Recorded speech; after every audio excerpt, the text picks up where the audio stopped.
You've done it for your mum. She's down in some style at your restaurant.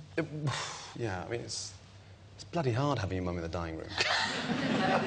Why? Well, I mean, you can't give her the bill.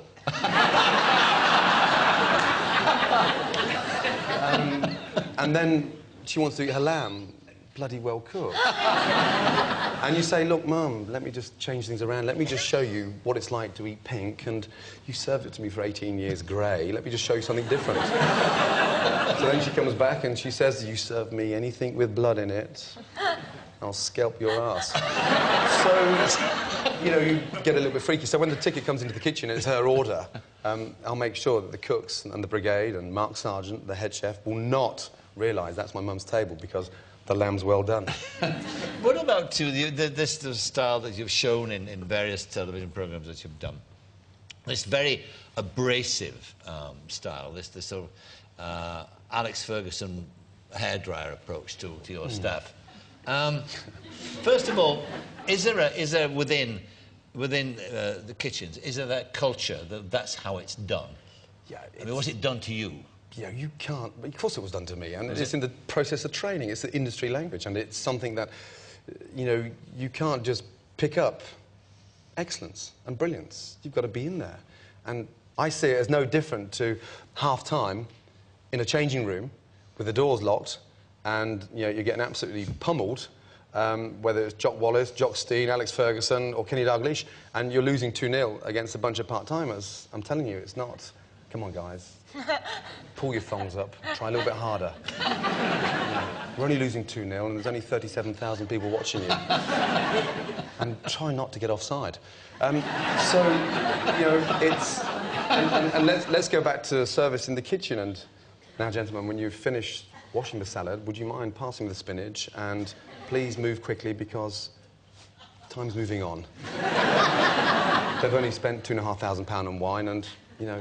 Move along. No, you know, it's an industry language, so you've got to rev it up. You've got to generate interest. You've got to get them excited, turn them on with that level of perfection, and give it to them. Now, what about cooking at home? Do you bottle the wife? That's a nightmare.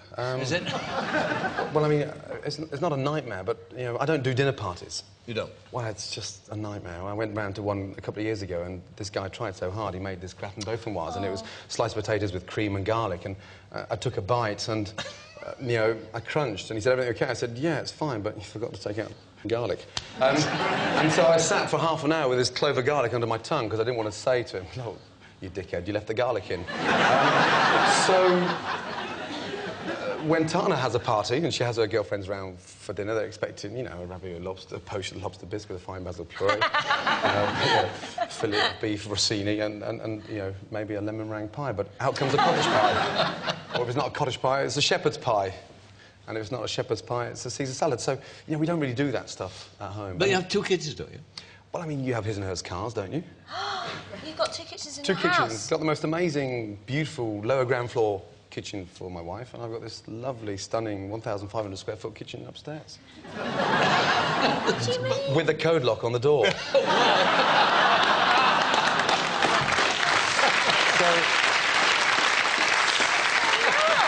Because I don't want to come in, you know, 12:30, 1 o'clock in the morning, finding an overcooked, charcoaled cottage pie.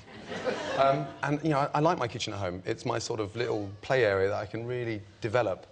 And I don't want it sort of, you know... Is it where do you work there and think up new recipes? Yeah, I do all sorts of things at bizarre times of the night. I mean, it's amazing. It's like having a Bentley parked in your kitchen. This stove, it's 3.5 metres long, it's all stainless steel, it's got 5 ovens, it's got an induction wok, it's got a charcoal grill. Did you ever imagine when you made that enforced move from soccer to what you're doing now, that you would get as much out of it as you have? Did you ever imagine it would obsess you, take you over in the married house?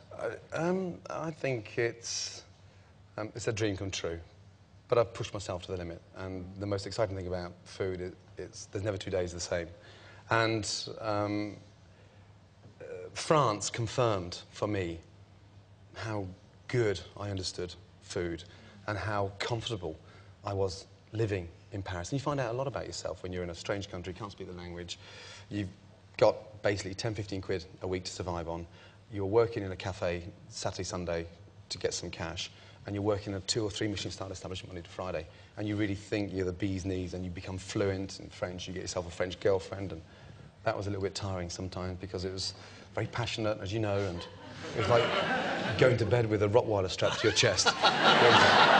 It's not the kind of thing you want to do at 2:30 in the morning when you're completely shattered after a 16-hour day. Come on. Come on. You're half French. Yeah.